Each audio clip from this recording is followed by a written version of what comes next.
अपेक्षित नहीं है कि मैं कहूँ उनके लिए।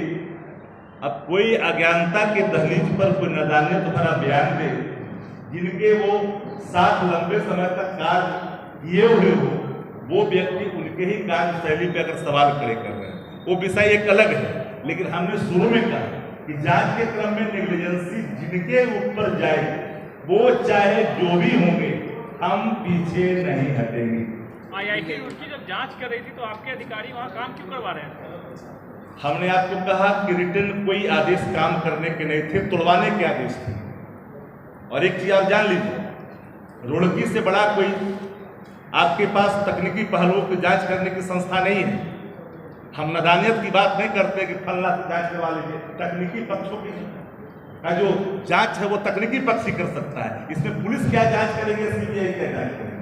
लेकिन जो SP सिंगला को और भी जो कामें दी गई हैं, दिघवाड़ा सोनपुर जो पुल है सैदपुर, अब यहाँ क्यों देख रहे हैं? देश भर में काम कर रहा है, राष्ट्रीय पुल का भी काम कर रहा है, NHI भी काम उनको दिए हुए। सवाल वो नहीं है, सवाल है कि जहां पर जिस रूप में जो कोई आया है निर्माण में, दिक्कतें आई है, स्ट्रक्चर के लेवल पर है, गुणवत्ता के लेवल पर है, डिजाइन के लेवल पर है, हर पहलुओं की जांच की जाएगी। ये भरोसा आपने भले लिस्टेड ही क्या और कार्रवाई भी हो सकती है।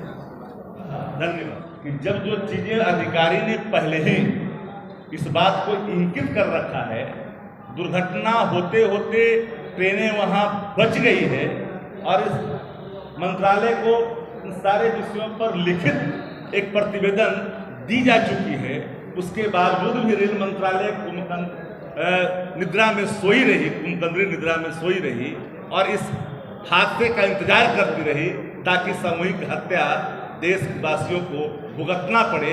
ये सवाल बहुत सबसे ज़्यादा तकलीफदेह है और महत्वपूर्ण है। हम आपको समाचार प्रकाशन हेतु आपका काम भेज रहे हैं और आग्रह करते हैं कि पिछड़ा सशक्तिकरण के लिए, जाति आधारित जनगणना के लिए, जाति आधारित जनगणना क्यों कर महत्वपूर्ण है, इन बातों के लिए अत्यंत पिछड़ा के कंधों पर जिम्मेदारी दी गई है, जो जिला और प्रखंड मुख्यालयों तक, पंचायतों तक जाकर के संगठन के माध्यम से देश की हालात पर, महंगाई पर, लाचारी, बेबसी पर जो समावेशी विकास के रास्ते जो राज्य की सरकार तलाश रही है, इसके लिए जो डाटा साइंटिफिक डाटा कलेक्ट करने का सशक्त माध्यम जाति आधारित गणना कास्ट सर्वे को माना है।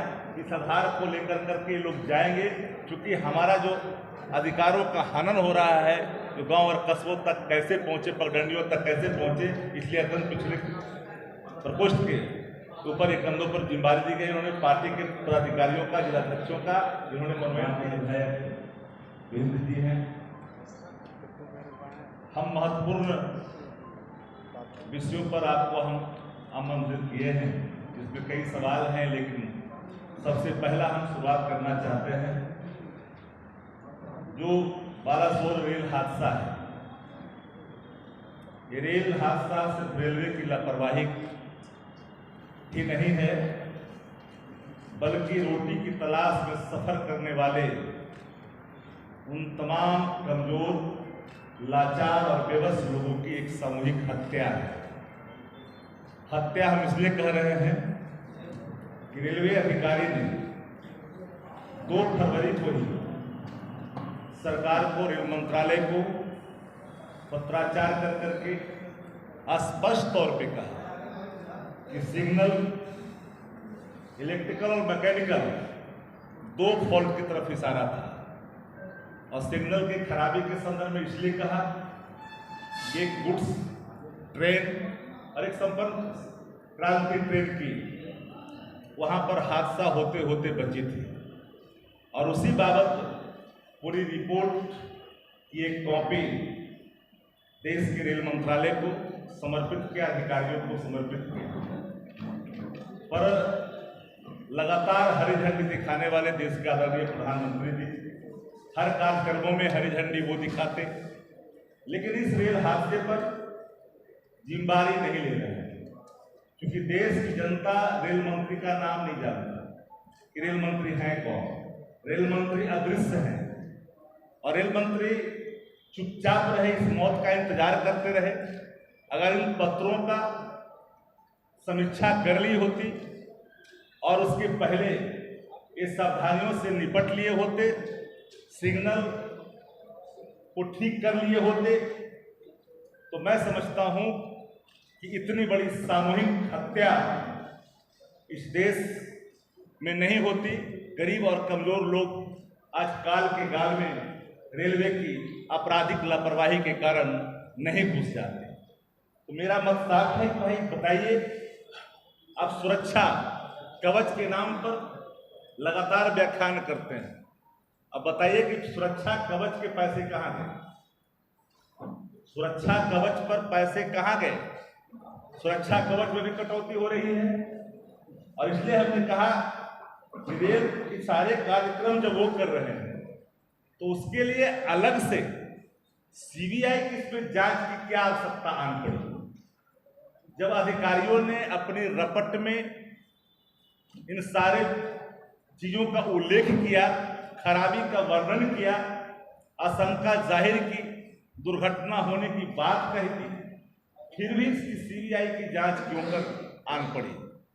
प्रथम दृष्टया में हमें लगता है कि सीबीआई की जांच किसी कमजोर लोगों को, निरीह प्राणी को बलि का बकरा बना करके सरकार अपने क्लीन सेव होना चाहती है और सीबीआई की जांच इसलिए कराने के लिए आनन फानन में, जहां ऑलरेडी जब मैकेनिकल और इलेक्ट्रिकल फॉल्ट पहले ही से चिन्हित है, उस मामलों में सीबीआई की जांच का उद्देश्य क्या है?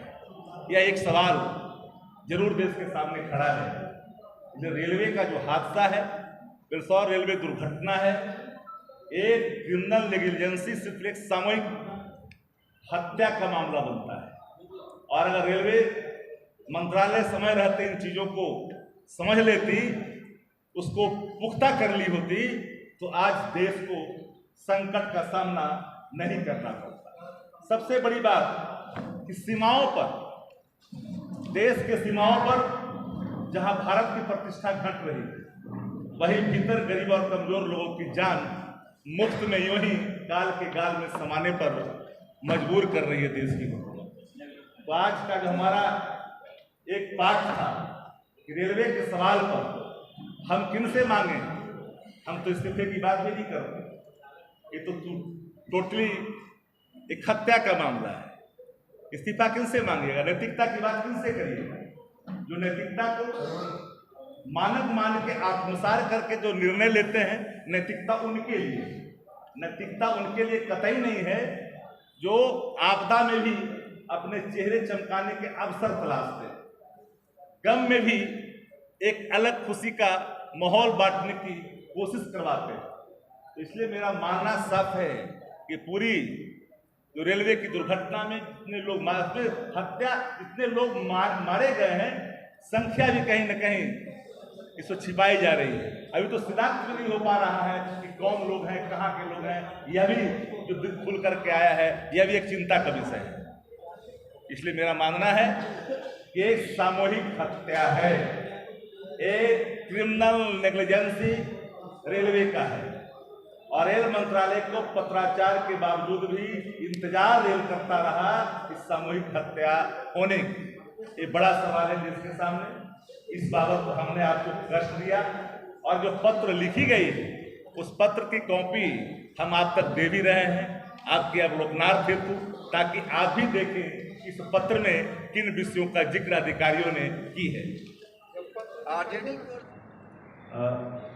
बिहार के उप मुख्यमंत्री आदरणीय तेजस्वी जी ने स्पष्ट होकर किया, पोल के जो भाग 2022 में जब गिरे थे, उस समय नेता प्रतिपक्ष आदरणीय तेजस्वी प्रसाद यादव थे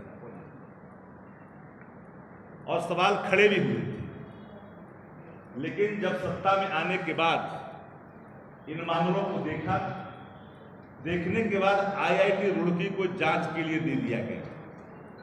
प्रथम दृष्टया में जो मामले आए, 5 स्पैन को तोड़ने का आदेश भी दे दिए गए, लेकिन आशंकाएं और बढ़ गई। लग रहा था कि कोई फॉल्ट है,